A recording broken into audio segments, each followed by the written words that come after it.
اور بہت سارے ابھی بھی بچے کہتے ہیں لنگڑے لولے وہاں پہ پیدا ہوتے. اچھا جی، لوگوں نے جی ایکسپلور کرنا شروع کر دیا. کیا کوئی پگمیز کی ورڈ ہے؟ الٹیمیٹلی فرسٹ ورلڈ وار کے بعد لوگوں نے ریئلائز کیا now there is another thing. Jonathan Swift was saying rightly that the person is greedy. Human beings are greedy, lusty, and they are collecting coins in a way to live, and they are greedy, they are lusty, they are obnoxious, they are horrible, they are killing people, they are capturing other lands, other people lands.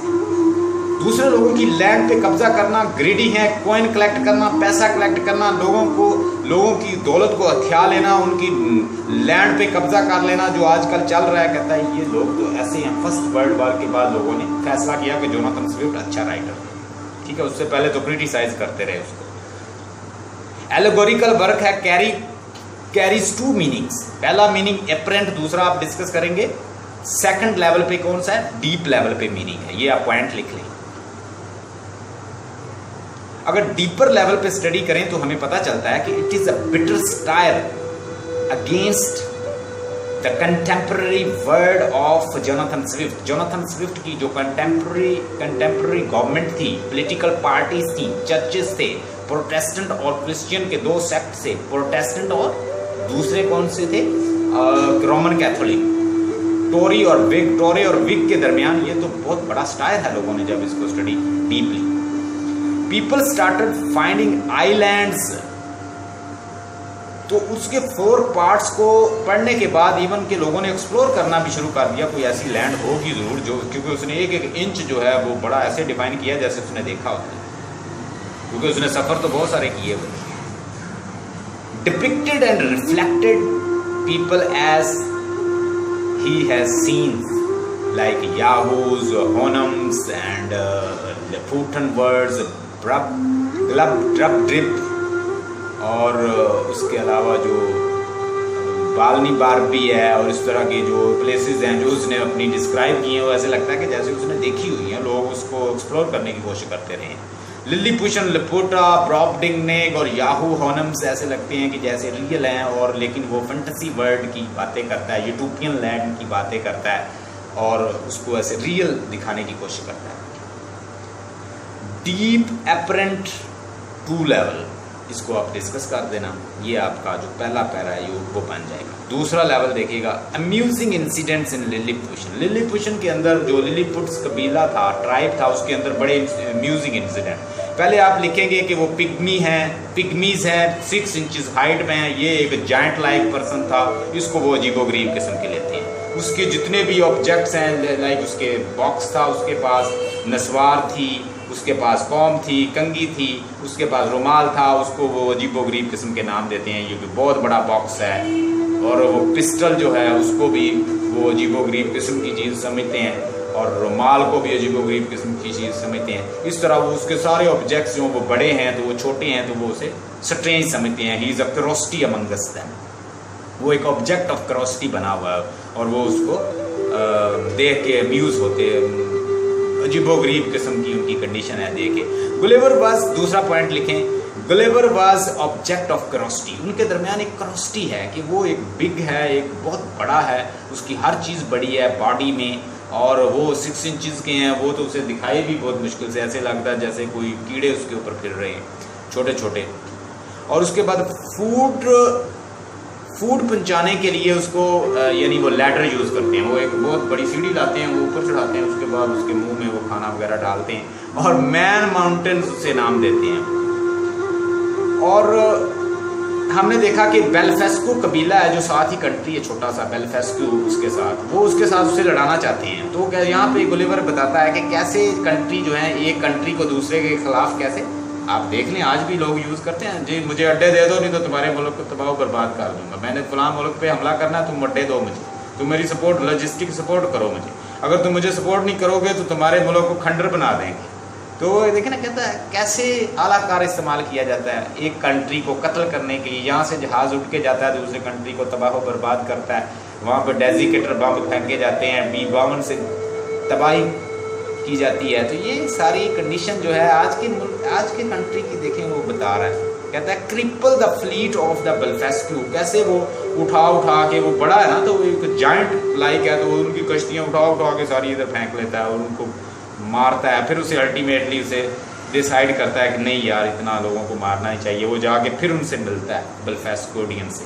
جب وہ بلفیسکوڈین کا tribe سے ملتا ہے تو اس کے اوپر ٹریزن کا الزام لگا دیتے ہیں. وہ کہتے ہیں یہ وہی الزام ہے جو اس وقت کا ایک میں نے ڈسکس کیا آپ کے ساتھ کہ ایک پولیٹیکل لیڈر تھا اس وقت کا جو اس پہ لگا تھا، یہ وہی الزام ہے. یہ گلیور کو ہم اس کے ساتھ کمپیئر کر سکتے ہیں. اس کے درمیان ہم نے وہاں پہ ایکٹیویٹی دیکھی کہ ڈانسنگ ہو رہی ہے ٹائٹ روپ کے اوپر، کہ اس کے اوپر لوگ ڈانس کر رہے ہیں. جو اچھا ڈانس کر رہا ہے اسے انعام کرام مل رہا ہے. ٹھیک ہے، یہ اس کا کسٹم ہے. وہ یہ کسٹم دکھایا گیا. یہ بھی ایک کرٹیسزم ہے کہ جو سر رابرٹ والپول تھا اس وقت کا انگلینڈ کا پرائم منسٹر، وہ پارلیمنٹ کے اندر بولنا اور ان کو کنونس کرنا اور ان کو دھوکے دینا لوگوں کو بڑے اچھے جانتا. بگ انڈین اور لٹل انڈین کے درمیان جو لڑائی ہے کہ وہ کہتے ہیں ہائی ہیل پہننی چاہیے. جو اونچے لوگ ہیں وہ ہائی ہیل پہنتے ہیں، جو لو لوگ ہیں لو ٹرائبس کے یعنی لو غریب لوگ ہیں وہ لو ہیل پہنتے ہیں. ایک لو ہیل سے تعلق رکھتا ہے ایک سیکٹ اور دوسرا جو ہے ہائی ہیل سے تعلق رکھتا ہے. کوئی امیر ہے کوئی غریب ہے.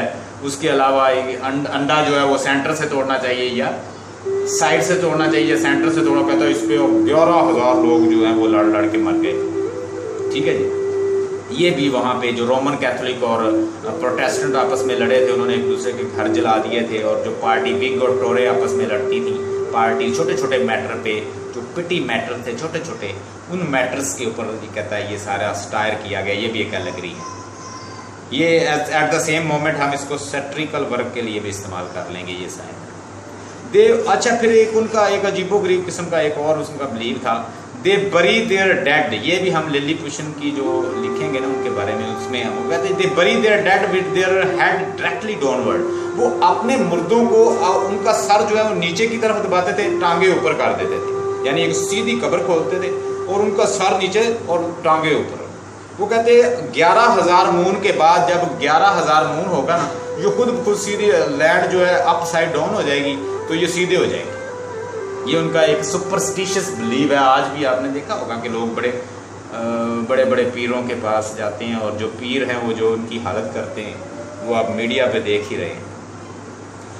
دے bury their dead with their head directly downward because they hold opinion that after the 11,000 moon they will be upside down. کہ خود یہ سیدھے ہو جائیں گے. ٹھیک ہے، یہ ان کا سپرسٹیشس بلیف تھا. اس کو کہتے ہیں توہم پرست. آگے دیکھیے گا انکریڈیبل سائز. یہ بھی ایک ہیڈنگ ہے ان کی. ہم نے دیکھا گروپٹنگ نیک کے جو لوگ ہیں وہ 7 فیٹ ہائٹ ہے اور وہ ان کے درمیان آبجیکٹ آف کیوریوسٹی ہے. اور اس کی فیمیل جو ہیں جو فارمر اسے پکڑ کے لے جاتا ہے. فارمر ایک غریب انسان ہے، وہ اس کا تماشا لگاتا ہے. یہ بیچارہ وہاں پہ چھوٹا ہے اور وہ بہت بڑے ہیں. ان کی جو ایون کہ ان کے ڈاگ جو ہیں وہ بیل جتنے بڑے ہیں. ان کی جو منٹ سے چوہے ہیں وہ بھی بہت بڑے بڑے ہیں. وہ ریٹ اور کیٹ اور ڈاگ جتنے بڑے ہیں. ٹھیک ہے، ان کے جو چوہے ریٹ سے بڑی بڑے آبجیکٹ ہیں وہاں پہ. بڑی ویجیٹیبل، بڑے فروٹ، بڑے ٹریز. اور ہم نے دیکھا کہ وہ اس کی جو بیٹی ہے اس کی فارمر کی وہ بہت بڑی ہے. اس کی کم ینگ ہے تو وہ کیا کرتی ہے، وہ اس کو اٹھاتی ہے اور اس اپنے بریس کے اوپر بٹھاتی ہے اور اس کے ساتھ کھیلتی رہتی ہے سارا دن. اس کو ایک آبجیکٹ سورس آف امیوزمنٹ بنایا ہوا اس نے. اور وہ عورتیں جو ہیں وہ بڑی دستی ہیں، وہ اسے پکڑ کے کبھی ادھر لے جاتی کبھی ادھر لے جاتی. ایون کہ اسے دربار میں بھی پیش کیا جاتا ہے، کوئین کے دربار میں پیش کیا جاتا ہے. پھر وہ اسے بادشاہ لے جاتا ہے. بادشاہ وہاں پہ اس کا ایک باکس بناتا ہے کہ یہ بہت چھوٹا ہے تو اسے وہاں پہ رکھا جائے. تو اس کے لیے کھانے کا بھی بندوبست کیا جاتا ہے. الٹیمیٹلی اسے ایک باکس کے اندر لے جایا جا رہا ہوتا ہے تو ایگل پکڑتا ہے اسے. ایگل اسے پکڑ کے تو وہ اوپر لے جاتا ہے اور سمندر میں دوسرا ایگل جو ہے دوسرے ایگل سے چھیننے کی کوشش کرتا ہے باکس اور پھر وہ گر پڑتا ہے وہاں پہ. تو وہاں سے پھر ایک جہاز کے ذریعے وہ اپنے گھر پہنچ جاتا ہے. تو یہ اس کی براپٹنگ نے کی سٹوری ہے. انکریڈیبل سائز ہے. آپ لکھیں گے کہ وہاں کا جو ریٹ تھا وہ ڈاگ جتنا بڑا تھا، ڈاگ جو آکس جتنا بڑا تھا. اور جو لائسز تھیں جو اس کی وہ جو اس کے کپڑے پہ لائسز پھر رہی تھی کسی کے اوپر، تو وہ بھی کہتا ہے کہ وہ آنکھوں سے دیکھی جا سکتی جتنی بڑی تھی. کرٹیسزم کیا ہے کنگ پر